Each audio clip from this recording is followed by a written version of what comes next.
من الشيطان الرجيم.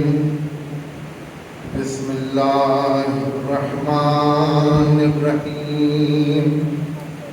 الحمد لله الذي يؤمن الخائفين وينجي الصالحين ويرفع المستضعفين ويضع المستكبرين.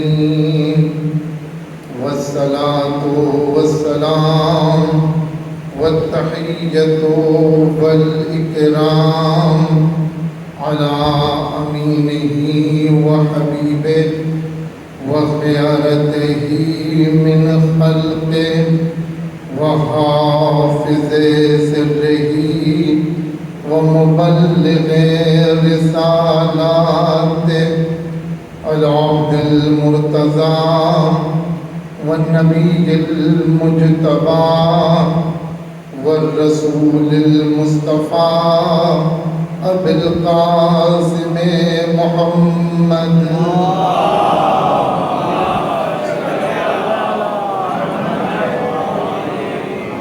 وآله الأطيبين الأطهرين الأكرمين المعصومين المظلومين الذين أذهب الله عنهم الرجس وطهرهم تطهيرا.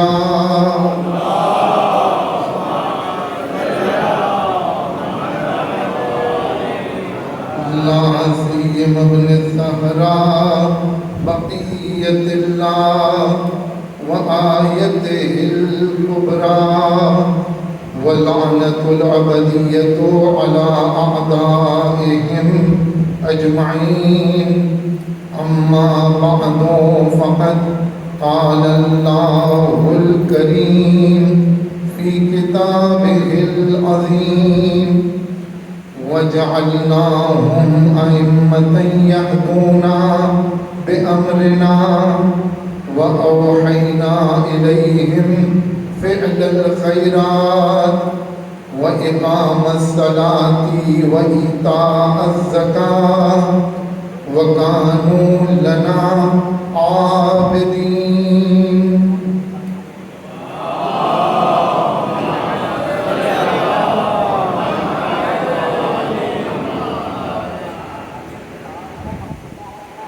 اللہ سبحانہ و تعالی کا فضل ہے کہ اس سال پھر آپ جیسے مومنین کے درمیان گفتگو کی سعادت حاصل کر رہا ہوں. اس امید کے ساتھ کہ حقیر کو اپنی دعاؤں میں فراموش نہیں فرمائیں گے. سورہ انبیاء کی 73ویں آیہ کریمہ سے گفتگو کا آغاز ہو رہا ہے کہ جس میں خالق کائنات کا یہ ارشاد ہے کہ ہم نے انہیں امام بنایا کہ جو ہمارے امر سے ہدایت کرتے تھے.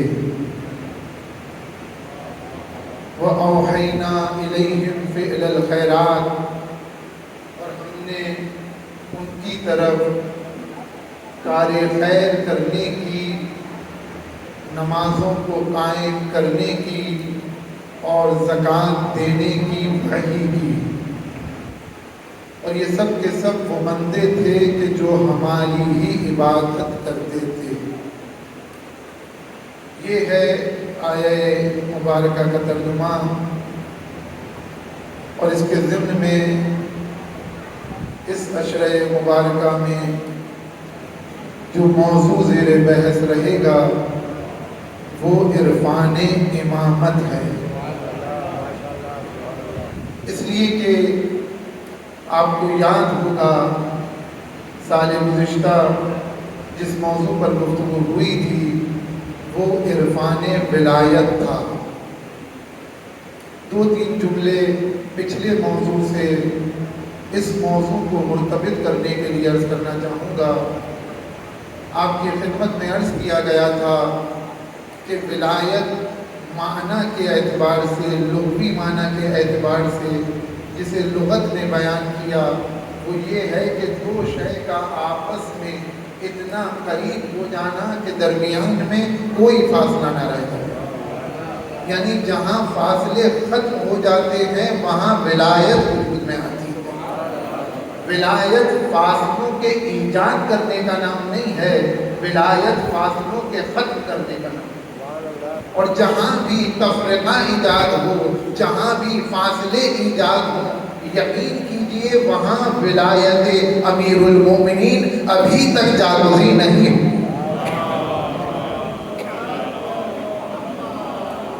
اور اسی لغت کے اعتبار سے جو قرب کا معنی پایا جاتا ہے، اسی وجہ سے علماء نے جو ولایت کا اصطلاحی معنی قرار دیا اسے سرپرستی، صاحب اختیار ہونا کہا گیا۔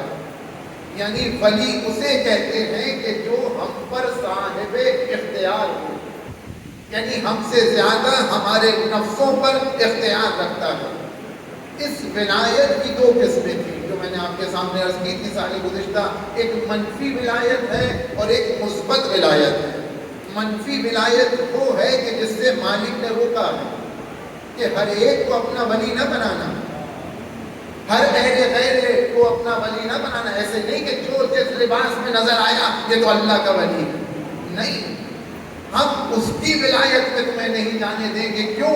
اس لیے کہ ہم نے تمہیں کسی مقصد کے تحت بھیجا ہے۔ ابھی میں عرض کروں گا آپ کے سامنے مقصد کیا ہے کہ تم کمال تک پہنچو، ہم تمہیں کمال تک دیکھنا چاہتے ہیں، اور یہ ولی جو منفی ولی ہے تمہیں کمال سے روکے گا۔ اس لیے ہم تمہیں منع کرتے ہیں کہ لا تتخذوا عدوی وعدوکم اولیاء، کہ دیکھو جو میرا دشمن ہے وہی تمہارا دشمن ہے، اس کو اپنا ولی نہ بنانا، کیونکہ یہ تمہیں کمال سے روکے گا۔ ہم جو تمہیں بتائیں کہ کس کو اپنا ولی بناؤ وہی تمہیں باکمال بنائے، اس لیے کہ اصلی ولایت، حقیقی ولایت ہمارے پاس ہے، اور یہ ولایت جو ہمارے پاس ہے اسے مثبت کہا جاتا ہے۔ یعنی یہ وہ ولایت ہے کہ جس کا مالک نے حکم دیا، اور یہ کس کی ولایت ہے؟ انما ولیکم اللہ ورسولہ والذین آمنوا الذین یقیمون الصلاۃ ویؤتون الزکاۃ وہم راکعون۔ یہ میں نے اس پر تفصیل سے گفتگو آپ کے سامنے کی ہے۔ اور یہ جو مثبت ولایت ہے اس کی دو قسمیں تھیں، ایک ولایت ولایت تشریعی ہے، اور ایک ولایت ولایت تکوینی ہے۔ تشریعی ولایت یعنی قانون پر اختیار، شریعت پر اختیار، یعنی وہ ولی کہ جو مالک کی طرف سے ہے اسے اختیار ہے کہ وہ شریعت کو ہم تک پہنچائے، یہ ولایت تشریع ہے۔ اور اس کے مقابلے میں جو ولایت ہے، میں تفصیل سے عرض نہیں کرنا چاہتا، موضوع سے مربوط ہونا چاہتا ہوں۔ ایک ولایت ولایت تکوینی ہے۔ تکوینی ولایت یعنی کائنات پر اختیار۔ ولایت تشریعی کا خاصہ نبوت و رسالت ہے، یعنی ولایت تشریعی قانون کو پہنچانا، شریعت کو پہنچانا، یہ نبی کی ذمہ داری ہے، یہ رسول کی ذمہ داری ہے، اور کائنات پر اختیار یہ امام کی ذمہ داری ہے۔ اور اسی لیے عرض کیا جاتا ہے، علماء بیان کرتے ہیں، ایک ولایت ہے مفہوم کی ولایت، یعنی جس کو مفہوم کلی کہا جاتا ہے۔ اس ولایت کے کچھ مصداق ہیں کہ جب ولایت مصداق میں آئے گی تو اسی ولایت کو کبھی نبوت سے تعبیر کیا جائے گا، کبھی رسالت سے تعبیر کیا جائے گا، اور کبھی امامت سے تعبیر کیا جائے گا۔ اور جس کی جتنی ولایت ہوگی اتنا اس کا اختیار ہوگا۔ یعنی بعض کے پاس اتنا اختیار تھا کہ مالک نے اسے نبی بنایا لیکن رسول نہیں بنایا۔ میں اس کی وضاحت آنے والی تقریر میں آپ کے سامنے کروں گا۔ بعض کے پاس اتنی ولایت تھی کہ انہیں نبی بھی بنایا، رسول بھی بنایا، لیکن امام نہیں بنایا۔ اور بعض کی ولایت اتنی زیادہ تھی کہ وہ نبی بھی بنے، رسول بھی بنے، امام بھی بنے۔ ایک صلوات پڑھے محمد علیہ۔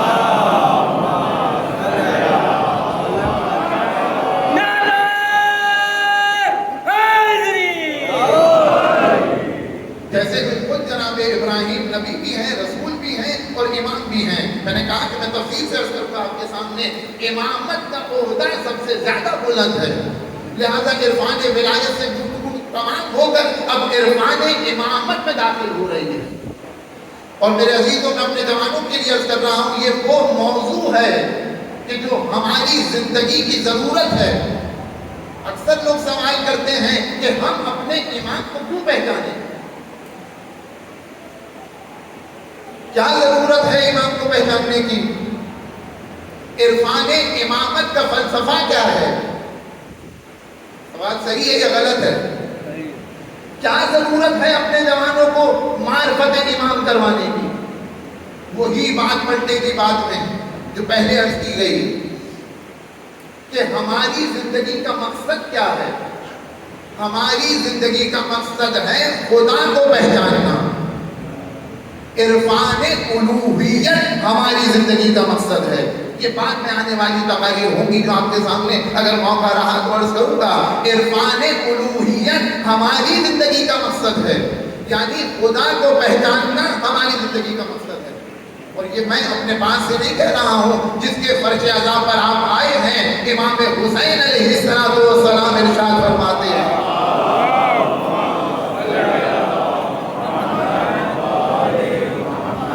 کہ ما خلق اللہ العباد الا لیعرفوہ فاذا عرفوہ عبدوہ وَإِذَا عَبَدُوهُ اسْتَغْنَوْا بِعِبَادَتِهِ عَنْ عِبَادَتِ مَنْ سِوَاهُ، کہ پروردگار عالم نے بندوں کو نہیں پیدا کیا مگر یہ کہ وہ مجھے پہچانے، یعنی خدا کو پہچانے۔ مَا خَلَقَ اللَّهُ الْعِبَادَ إِلَّا لِيَعْرِفُوهُ، اسے پہچانے۔ فَإِذَا عَرَفُوهُ عَبَدُوهُ، جب وہ اس کو پہچان لیں گے تو اس کی عبادت کریں گے، اور جب اس کی عبادت کریں گے تو غیروں کی عبادت سے بے نیاز ہو جائیں گے۔ اس لیے کہ یہ پیشانی اگر خالق حقیقی کے سامنے جھک جائے تو پھر غیروں کے سامنے نہیں جھکا کرتی، لہذا ضروری ہے اس کی معرفت۔ حدیث قدسی نے آواز دی کہ کنت کنزا مخفیا، میں چھپا ہوا خزانہ تھا، میں نے چاہا فاحببت، یعنی منزل حب ہے، منزل محبت ہے، میں نے اس بات سے محبت کی کہ میں پہچانا جاؤں۔ تو فخلقت الخلق لکی اعرف، تو میں نے ایک مخلوق کو پیدا کیا تاکہ مجھے پہچانے۔ تو ہماری زندگی کا مقصد خدا کو پہچاننا ہے۔ اگر ہم نماز پڑھتے رہیں اور خدا کی معرفت حاصل نہ ہو تو نماز کا کیا فائدہ ہے؟ اگر ہم روزے رکھتے رہیں خدا سے قریب نہ ہو تو ان روزوں کا کیا فائدہ ہے؟ اگر ہم حج و زکات و خمس و جہاد تمام فروعات دینیہ کو انجام دیتے رہیں لیکن اپنے مالک کا قرب حاصل نہ کر سکیں تو تمام فروعات دینیہ کو انجام دینے کا کیا فائدہ؟ ہم مجلس حسین میں آئیں اور اس فرش عزا کی برکت سے حسین سے قریب نہ ہو سکے تو دل پر ہاتھ رکھ کے بتائیے اس فرش عزا پر آنے کا فائدہ کیا ہے؟ یہ مجلس کوئی رسم و رواج تو نہیں ہے، مجلس کوئی افسانہ تو نہیں ہے، مجلس میں کیسے عرض کروں میرے عزیزوں، بعض الفاظ ایسے کہ انسان اگر پکڑنے تو مشکل ہو جاتی ہے۔ میرے عزیزوں رسم و رواج نہیں ہے مجلس، اس طرح سے نہیں ہے کہ جس طریقے سے قدرت نے حکایت کی ہے یہودیوں کے باب میں یا مشرکین کے باب میں کہ وجدنا آبانا ہکذا یفعلون، جب ان سے پوچھا گیا کہ تم بتوں کی پوجا کیوں کرتے ہو تو آواز دیتے ہیں کہ ہم نے باپ دادا کو ایسا کرتے پایا۔ کہیں ایسا تو نہیں ہے کہ ہم فرش عزا پر کس لیے آتے ہیں کہ ہم نے اپنے باپ دادا کو ایسے ہی کرتے پایا ہے؟ ہم نے فرش عزا کیوں بچھایا ہے کہ باپ دادا بچھا رہے تھے کہ ہم بھی بچھا دیں؟ کیا ایسا ہے؟ یہ رسم و رواج ہے؟ نہیں میرے عزیزوں، مجلس حسین رسم و رواج نہیں ہے، مجلس حسین ہماری زندگی کی بقا کی ضمانت ہے۔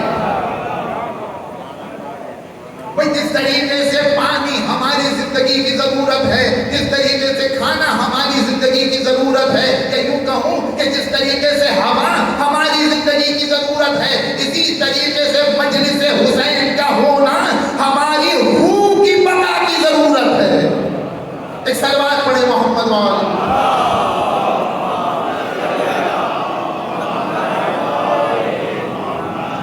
یہ مجلس حسین ضمانت ہے ہماری روح کی بقا کے لیے. ہم مجلس حسین اس لیے نہیں کرتے کہ مثلا باپ دادا کرتے ہوئے آ رہے تھے لہذا کر رہے ہیں. نہیں نہیں، ہماری زندگی کی ضرورت. نہ سچ بتائیے کہ باپ دادا کھانا کھاتے ہوئے نہیں آ رہے تھے. تو کیا ہم کھانا اس لیے کھاتے ہیں کہ کیونکہ باپ دادا کھا رہے تھے؟ کہ نہیں نہیں، وہ ان کی ضرورت تھی. آج ہماری بھی وہی ضرورت ہے کہ جس طریقے سے باپ دادا کی مجلس روح کی ضرورت تھی، اسی طریقے سے ہماری روح کی بقا کے لیے مجلس. اور کیوں ضروری ہے ابھی آپ کے سامنے عرض کروں گا. میں نے عرض کیا آپ کے سامنے، ہماری زندگی کا مقصد ہے خدا کو پہچاننا. یعنی ہم کیوں پیدا کیے گئے؟ اس لیے تاکہ خدا کو پہچانے. ایک دوسری منزل، خدا کو کیسے پہچانے؟ آیا خدا دکھائی دیتا ہے؟ ہم خدا کو دیکھ سکتے ہیں؟ خدا ہماری کسی حص میں آتا ہے؟ حواس خمسہ جسے آپ کہتے ہیں 5 سینس، کون سی سینس میں خدا سماتا ہے؟ آپ خدا کو دیکھ نہیں سکتے، آپ خدا کو سن نہیں سکتے، آپ خدا کو چھو نہیں سکتے، ہم خدا کو سون نہیں سکتے، چکھ نہیں سکتے. جتنے بھی حص ہیں، حص ظاہری ہو یا حص باطنی ہو، کسی حص میں خدا نہیں سماتا. اور خدا یہ چاہتا ہے کہ ہم اسے پہچانیں. منزل سب ہے کہ نہیں ہے؟ یعنی زندگی کا مقصد یہ ہے کہ اسے پہچانے جو کسی سینس میں نہیں آتا. آپ کسی کو پہچانتے ہیں تو کیسے پہچانتے ہیں؟ یا دیکھ کے پہچانتے ہیں یا سن کے پہچانتے ہیں. مثلا جب تک میں ممبر پر نہیں آیا تھا، آپ میں سے کس کو پتا تھا کہ میں خطیب ہوں؟ یعنی جب ممبر پر آیا اور کچھ گفتگو آپ کے سامنے کی، تب آپ نے کہا کہ یہ خطیب ہے. یعنی دیکھ کر سن کر آپ نے مجھے پہچانا ہے. یعنی آج آپ مجھے دیکھ کر اور سن کر پہچان رہے ہیں. کل مائک پر جب آواز آپ کے کانوں سے ٹکرائے گی، آپ فوراً محسوس کریں گے کہ کون گفتگو کر رہا ہے. کیوں؟ اس لیے کہ انسان جب کسی کو پہچانتا ہے تو اسی 5 سینس کے ذریعے سے پہچانتا ہے. آپ مجھے بتائیے خدا کس سینس میں سماتا ہے؟ اور جب خدا کسی سینس میں نہیں آتا تو ہم خدا کو پہچانے تو کیسے پہچانے؟ سب ہے کہ نہیں ہے؟ خدا کو پہچان نہیں سکتے تھے اگر اہل بیت نہ ہوتے. خدا کی معرفت کا واحد راستہ ہے امامت کا راستہ. کیسے میں عرض کروں گا آپ کے سامنے؟ ہم نہیں پہچان سکتے تھے کہ وہ کون ہے. ہماری معرفت خدا کے بارے میں کیا ہے؟ ہم نے آنکھ کھولی تو درختوں کو دیکھا، ہم نے آنکھ کھولی تو آسمان کو دیکھا، ہم نے آنکھ کھولی تو پہاڑوں کو دیکھا. جب اتنی تمام مخلوقات کو دیکھا کہ جب یہ مخلوق ہیں تو ان کا کوئی خالق ہے. یعنی ہماری معرفت خدا کے بارے میں ایک مبہم سی معرفت ہے. وہ خالق کیسا ہے، اس کا علم کیسا ہے، اس کی قدرت کیسی ہے، اس کی شان کیسی ہے، اس کی شجاعت کیسی ہے، یہ کون بتائے گا؟ کہ جب تک آپ دیکھ نہیں سکتے اس کی شجاعت کو کیسے پہچانیں گے کہ خدا کی شجاعت اور قدرت کتنی ہے؟ جب تک اس کے علم کے نمونے سامنے نہیں آئیں گے تو اس کے علم کا اظہار کیسے ہوگا؟ کیسے پہچانیں کہ خدا کیسا عالم ہے؟ یعنی صرف اتنا پہچاننا یہ معرفت نہیں ہے کہ وہ خالق ہے. ہماری مجبوری یہ ہے کہ چونکہ ہم نے آنکھ بعد میں کھولی ہے، زمین و زمان کو پہلے مالک نے خلق کیا ہے، ہم بعد میں آئے ہیں، لہذا ہم نے زمین کو دیکھا تو اس کا خالق کوئی ہے، آسمان کو دیکھا تو اس کا مالک کوئی ہے، اور جتنی بھی چیزیں مخلوقات میں شامل ہیں ان کو دیکھا تو ان کا پالنے والا کوئی ہے. لیکن جب اہل بیت نے آنکھ کھولی تو کائنات میں کچھ نہیں ہے. روح کا سناٹا چھایا ہوا ہے، یا وہ محمود یا یہ محمد، یا وہ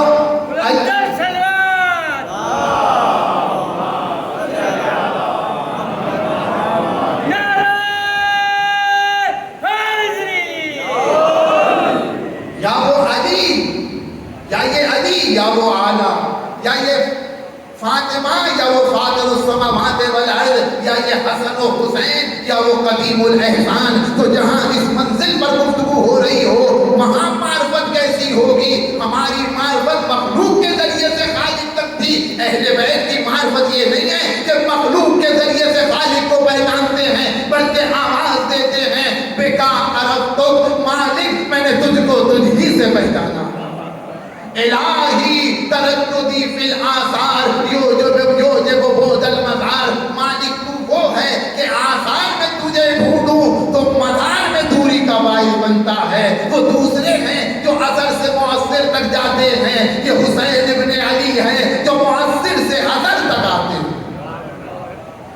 وہاں تو عجیب منزل ہے معرفت کا. آواز دیتے ہیں متاغبتا حتی تحتاج الی دلیل یدل علیک، کہ تو غائب کب تھا کہ دلیل تیری رہنمائی کرے، تو آنکھوں سے اوجھل کب تھا کہ دلیل تیری نشاندہی کرائے. الہی کیف یستدل علیک بما ہوا فی وجودہ مفتقر الیک. مالک کو جس کیسے تیری نشاندہی کرائے کہ جو اپنے وجود میں خود تیری ہی محتاج ہے. وہ کون سی چیز ہے جو تجھ سے زیادہ ظاہر ہے کہ جس کے ذریعے سے میں تجھ کو سمجھوں؟ یہ کون سی معرفت ہے؟ اس کو برہان لمی کہا گیا، یعنی مالک کے ذریعے، مالک کو مالک کے ذریعے سے پہچاننا ہو. جیسے مولا کائنات آواز دیتے ہیں یا من دل علی ذاتہ بذاتہ، اے وہ کہ جس کی ذات نے خود اپنی ذات کی طرف رہنمائی کی. یا امام حسین دعائے عرفہ میں ارشاد فرماتے ہیں بکا استدل الیک، مالک تیرے ذریعے سے میں تجھ تک پہنچا ہوں. یعنی حسین ابن علی کو ضرورت نہیں ہے مخلوق کے ذریعے سے خالق تک پہنچنے کی. ہماری ضرورت کا نام ہے مخلوق کے ذریعے سے خالق تک پہنچیں. میرے عزیزوں پھر مخلوق وہ ہو کہ جو بات کمال ہو. نہیں، میری بات واضح نہیں ہوئی ہے. یہ زمین بھی مالک کی مخلوق ہے، یہ آسمان بھی مالک کی مخلوق ہے. کائنات میں جو کچھ ہے، چرند پرند ملک فلک شجر حجر دریا، جتنی بھی چیزیں ہیں سب مالک کی مخلوق ہیں. اہل بیت بھی تو مالک کی مخلوق ہیں، لیکن یہ وہ مخلوق ہیں کہ جو براہ راست مالک نے خود انہیں خلق کیا ہے. اسی لیے پیغمبر آواز دیتے ہیں کہ اول ما خلق اللہ نوری، پروردگار عالم نے سب سے پہلے میرے نور کو خلق کیا. کس چیز کے ذریعے سے خلق کیا؟ بھائی ہمیں مالک نے خلق کیا.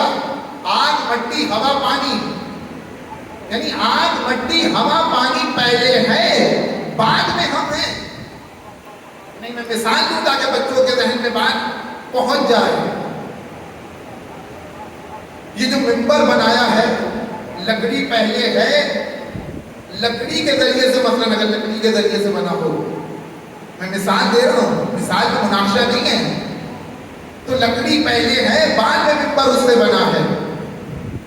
لوہار نے لوہے سے لوہے کا دروازہ بنا دیا، تو لوہا پہلے ہے، اس کے ذریعے سے دروازہ بنا ہے. اور جتنی بھی مخلوق ہے ما سوى اللہ، ما سوائے اہل بیت، جتنی بھی مخلوق ہیں، آگ مٹی ہوا پانی پہلے ہے، اس کے ذریعے سے مالک نے ہمیں اور آپ کو خلق کیا ہے. لیکن اہل بیت اس وقت خلق ہو رہے ہیں، نہ سورج ہے، نہ چاند ہے، نہ زمین ہے، نہ ہوا ہے، نہ پانی ہے. تو مالک نے انہیں خلق کیا تو کیسے کیا؟ اسی لیے پیغمبر نے آواز دی کہ خدا نے اپنے نور کی عظمت سے ہمیں خلق کیا. یعنی ہمارے اور خدا کے درمیان کوئی فاصلہ نہیں ہے. ہم وہ مخلوق ہیں، ہماری ذمہ داری یہ ہے کہ ہم انہیں مخلوق پہچانیں. جب مخلوق ایسی ہے تو خالق کیسا ہوگا؟ ایک صلوات پڑھے محمد علیہ.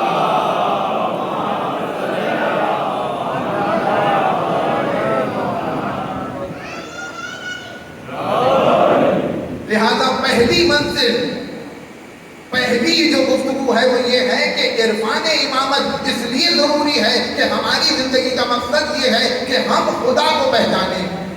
ہم خدا تک جا نہیں سکتے، وہ ہم تک آ نہیں سکتا.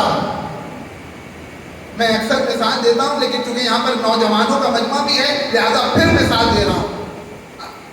بہت زیادہ معروف مثال ہے. آپ میں سے کون ہے کہ جس نے کرنٹ کو دیکھا ہے؟ کرنٹ دکھائی دیتا ہے؟ کرنٹ کو کوئی دیکھنا چاہے گا؟ کرنٹ کو کوئی محسوس کر سکتا ہے؟ کہ اگر کوئی کرنٹ کو دیکھنا چاہے گا یا چھونا چاہے گا تو اس کا اپنا کرنٹ چلا جائے گا. لیکن کرنٹ اپنے وجود کا اظہار کرتا ہے. کیسے کرتا ہے؟ کہ سر پہ دیکھیے یا تو بلب جل رہا ہے یا پنکھا چل رہا ہے. کہ یہ کیسے چل رہا ہے؟ کہ کرنٹ ہے. یہ چل کے بتا رہا ہے کہ کرنٹ ہے. مائک آواز کو لاؤڈ کر کے بتا رہا ہے کہ کرنٹ ہے. کرنٹ دکھائی نہیں دیتا لیکن اپنے وجود کا اظہار کرتا ہے اپنے مظاہر کے ذریعے سے.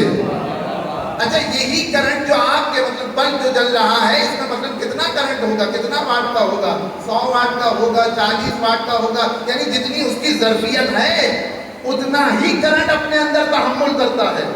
اگر آپ اس بلب کو پاور ہاؤس سے متصل کریں گے تو نتیجہ کیا نکلے گا؟ جلے گا؟ جلے گا نہیں، جل جائے گا. کیوں؟ کیا اس میں صلاحیت نہیں ہے کرنٹ پاس کرنے کی؟ کیا ادھر تو 25,000 وولٹیج کا کرنٹ ہے اور ادھر یہ تو بیچارہ 40 واٹ کا ہے، زیادہ سے زیادہ 60 واٹ کا ہے، 100 واٹ کا ہے. کہاں 25,000 کا وولٹیج اور کہاں 40 واٹ کا بیچارہ. اگر اس سے متصل ہوگا تو اس کا کوئی نقصان نہیں ہے، اس کا نقصان ہے. اسی طریقے سے پروردگار ہے ماربل کا پاور ہاؤس اور ہم ہیں ماربل کے 0 واٹ کا بلب.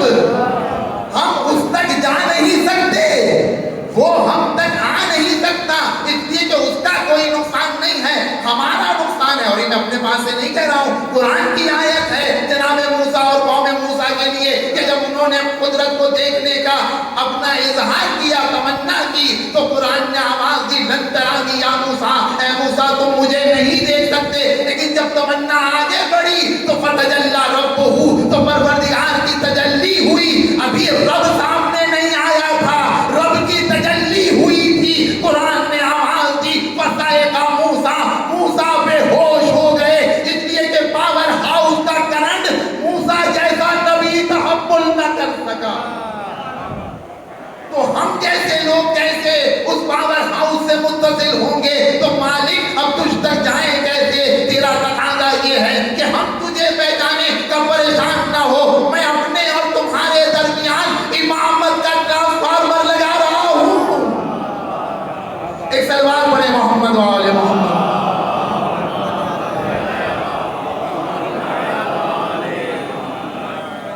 میں اپنے اور تمہارے درمیان امامت کا ٹرانسفارمر لگا رہا ہوں. اور یہ ٹرانسفارمر وہ ہے اس کے پاس کرنٹ اپنا نہیں ہے، پاور ہاؤس بھی سے آ رہا ہے.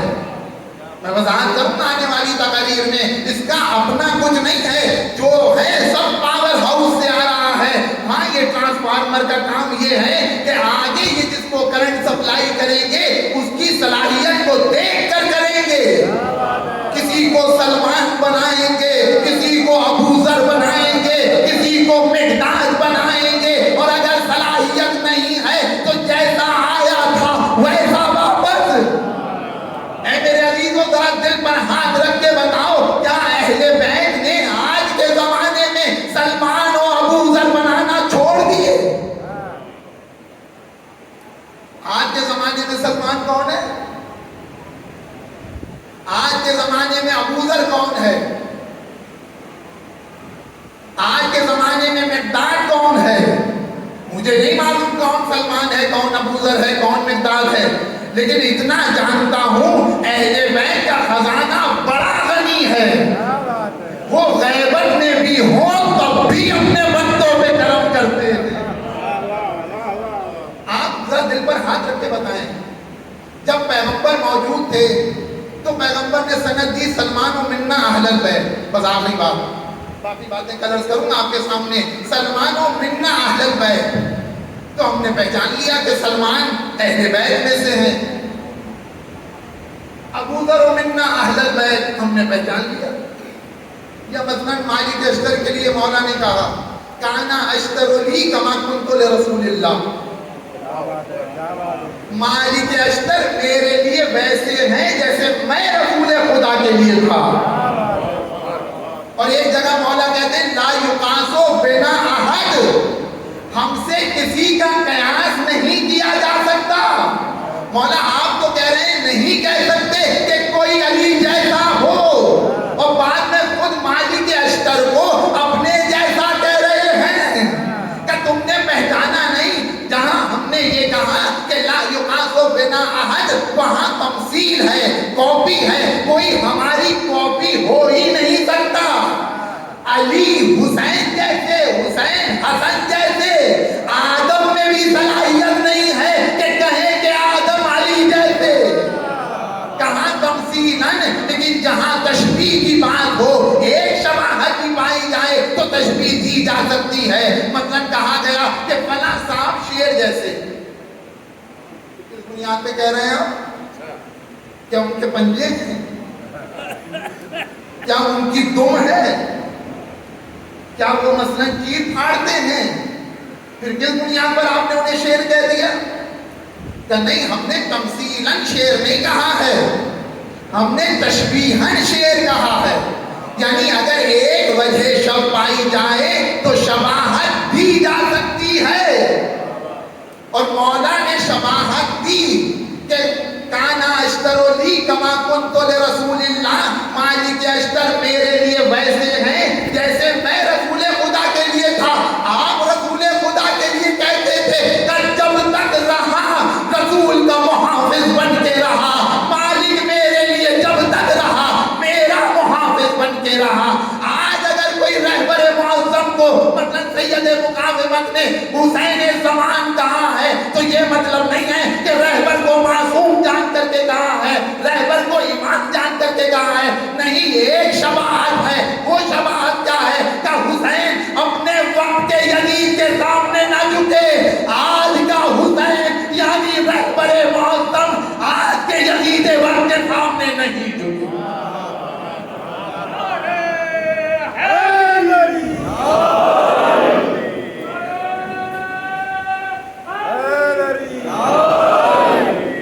یہاں کوئی مشکل ہے؟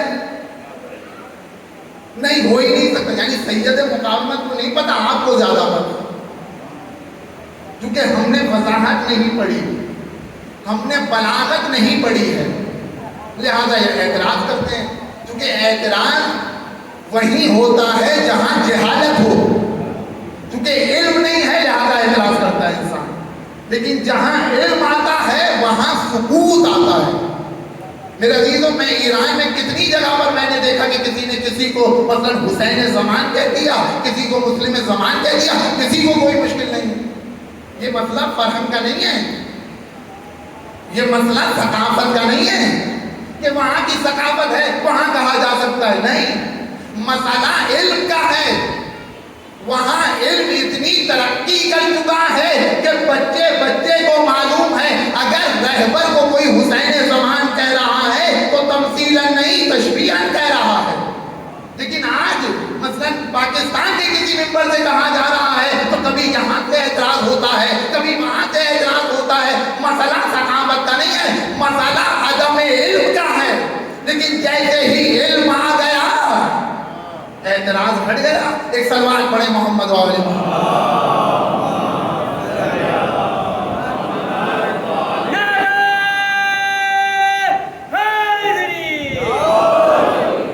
لہذا ضروری ہے، میں اپنے جوانوں سے عرض کر رہا ہوں، ضروری ہے کہ اپنے علم میں اضافہ کریں۔ اور یہ فرش اذاں اسی لیے ہے، فرش اذاں اسی لیے بچھایا گیا ہے کہ کل تک جو ہم نہیں جانتے تھے آج فرش اذاں کی برکت سے جان لیں۔ کل تک جو ہم میں کمیاں تھیں اہل بیت کے اس فرش کی وجہ سے ان کمیوں کو ہم اپنے اندر سے دور کر لیں۔ ورنہ دل پر ہاتھ رکھ کے بتائیے، یہ 2.25 مہینے گزر جائیں گے اور اگر ہم میں تبدیلی نہیں آئی تو کل حسین ہم سے پوچھ سکتے ہیں بتاؤ تم نے ہمارے لیے کیا کیا ان 2.25 مہینوں میں۔ یہ 2.25 مہینے کوئی عام مہینے نہیں ہیں، یہ وہی مہینے ہیں کہ اگر انسان ان سے کچھ حاصل کر لے تو کہتا ہوا نظر آتا ہے ماں ہر چیزارین از محرم و سفر دارین، ہمارے پاس جو کچھ ہے محرم و سفر کا نتیجہ ہے۔ اتنا بڑا انقلاب لانے والا نہیں کہہ رہا کہ ہمارے پاس مثلا جوانوں کی طاقت ہے، نہیں کہہ رہا ہمارے پاس یہ چیزیں ہے، ہمارے پاس وہ ہے، نہیں، ہمارے پاس کچھ نہیں ہے، فقط حسین کا ذکر ہے۔ اور یہی وہ ذکر ہے کہ جہاں ذکر حسین ہوتا ہے اسلام کو حیات نو ملتی ہے۔ اسی لیے تو کہنے والے نے کہا کہ قتل حسین اصل میں مرگ یزید ہے، اسلام زندہ ہوتا ہے ہر کربلا کے بعد۔ ہر کربلا کے بعد سے کیا مراد ہے؟ کربلا تو ایک ہی ہے، اس لیے کہ حسین ایک ہے، حسین کی تکرار نہیں ہوئی ہے، لہذا کربلا کی بھی تکرار نہیں ہوئی ہے۔ تو پھر شاعر کیوں کہہ رہا ہے کہ اسلام زندہ ہوتا ہے ہر کربلا کے بعد؟ اگر شعرا موجود ہوں تو وہ جانتے ہیں کہ ضرورت شعری کی بنیاد پر یہاں پر مضاف کو حذف کیا گیا ہے۔ اسلام زندہ ہوتا ہے ہر ذکر کربلا کے بعد، کیونکہ شعر میں ظرف نہیں تھا، بحر میں صلاحیت نہیں تھی، تو ذکر جو مضاف قرار پا رہا تھا اس کو ہٹا دیا۔ ذکر کربلا کی بدولت اس میں طاقت ہے کہ اسلام کو حیات نو ملتی ہے۔ بس میرے عزیزو، چونکہ وقت تمام ہو چکا ہے، لیکن ایک بات ضرور عرض کروں گا، وقت تمام وہ ہوا ہے جو مجھے دیا گیا تھا، اور یہ اس لیے کہہ رہا ہوں تاکہ بانیان کل کے لیے مثلا متوجہ ہو جائیں۔ ایک صلوات پڑھے محمد والے۔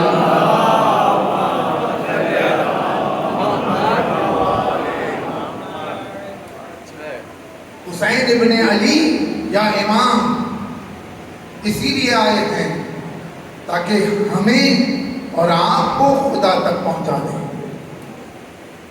امامت کا عرفان، امامت کو پہچاننا اس لیے ضروری ہے تاکہ ہم باکمال ہو جائیں۔ جتنا ہم اپنے آپ کو حسین ابن علی سے قریب کریں گے اتنا باکمال ہوں گے۔ آپ مجھے بتا دیجئے کربلا میں جو جتنا حسین سے قریب تھا وہ اتنا باکمال، جبکہ سب نے جان دی ہے، سب نے حسین ابن علی کے رکاب میں جام شہادت نوش کیا ہے، سب پہ ابی و امی کے مصداق ہیں، سب تم و طابت الارض التي فيها دفنتم کے مصداق ہیں، لیکن میرے عزیزوں سب کے سب اکبر تو نہیں ہے،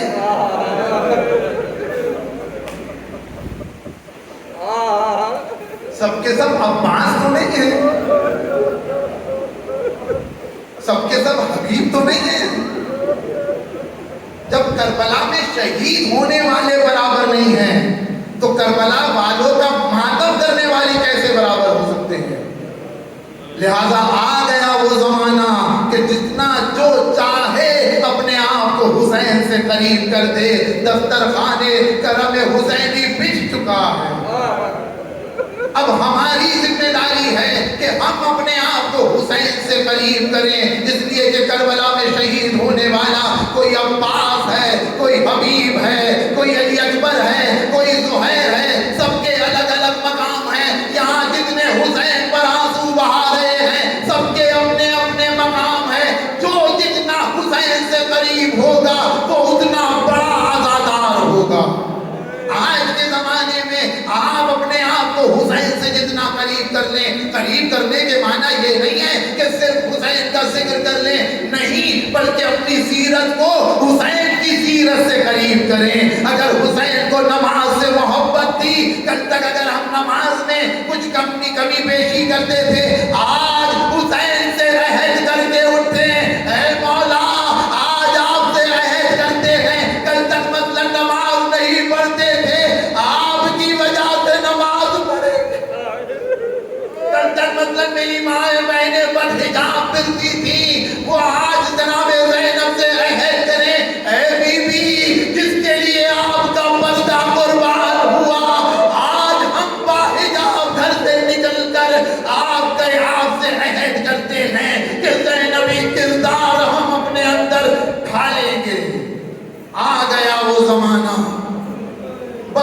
عزیزو، حسین ابن علی پہ رونا کوئی معمولی منزل نہیں ہے.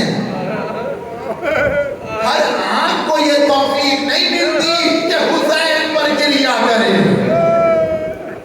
خدا کا شکر ہے کہ اس نے ہمیں موت نہ دی اور محرم تک زندہ رکھا تاکہ ہم پھر حسین پر گریہ کریں اور دعا کریں، اے پروردگار جس طریقے سے تو ہمیں فرش عزائے حسینی تک لایا ہے، اے مالک ہماری روح کو روح حسین سے ملا دے.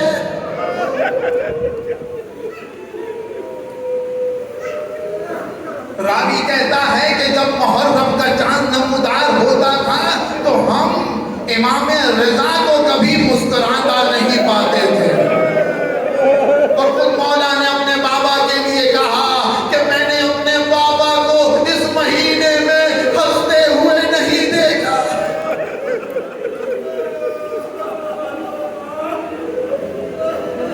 آپ کو معلوم ہے رونے کی قیمت کیا ہے؟ امام صادق فرماتے ہیں من بکا اور ابکا میتن ضمن لہ الجنہ، جو حسین پر روئے یا رلائے 100 مرتبہ ہم اس کو جنت کی ضمانت دیتے ہیں.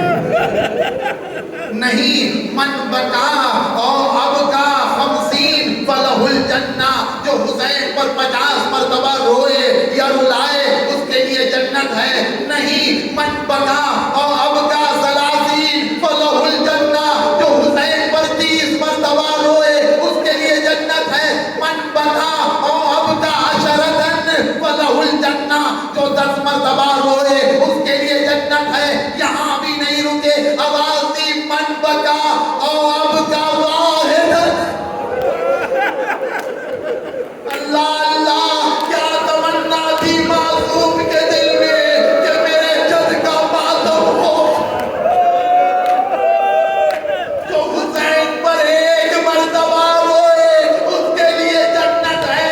یہاں بھی چپ نہ ہوئے، آواز دی من تباہا فلہ الجنہ. اگر کسی کو رونا نہ آئے، رونے کی صورت بنا.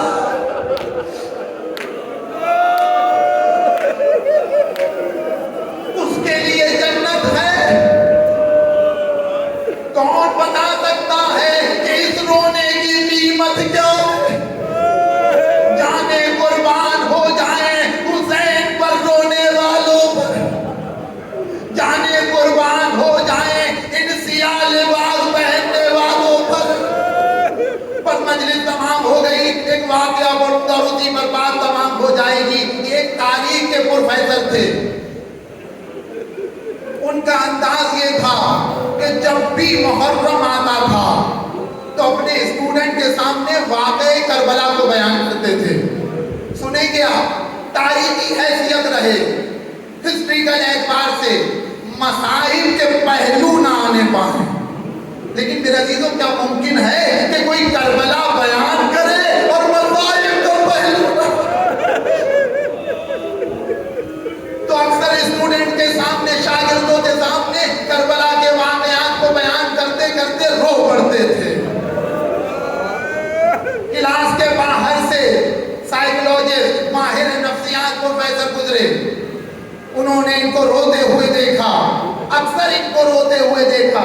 ایک مرتبہ رہا نہ گیا، کلاس میں داخل ہوئے. آواز دی میر صاحب، میں نے اکثر بچوں کے سامنے آپ کو روتے ہوئے دیکھا ہے. انہوں نے چاہا کہ نہ بتائیں، لیکن جب ان کا اصرار بڑھا تو کہا اچھا میرے ایک سوال کا جواب دے دو. تم ماہر نفسیات ہو، نفسیات انسانی کو مجھ سے بہتر جانتے ہو، ایک سوال کا جواب دے دو.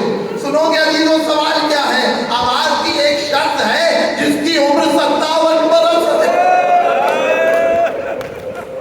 3 دن کا بھوکا ہے،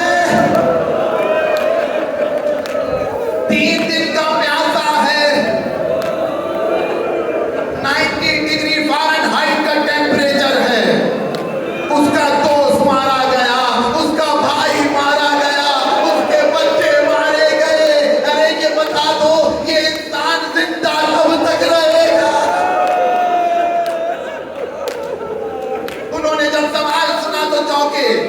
مجھ سے ایسے سوال نہ کرو، مجھے لکھ کر کے دو۔ پروفیسر جو تاریخ کا تھا اس نے پورا سوال لکھ کر کے انہیں دیا، وہ لے کر کے گیا۔ 8 مہینے بعد پھر کلاس میں پلٹا اور مجلس تمام ہو گئی میرے عزیزو۔ 8 مہینے بعد پھر کلاس میں پلٹا، کہتا ہے میر صاحب آپ یہ سمجھ رہے تھے کہ میں آپ کا سوال بھول گیا ہوں؟ کہ نہیں، میں اپنے پارٹ ٹائم میں اس کو حل کرنے کی کوشش کرتا تھا، لیکن معاف کیجیے گا میر صاحب، میں اسے زندہ نہ رکھ سکا۔ یعنی جو نفسیاتی طاقت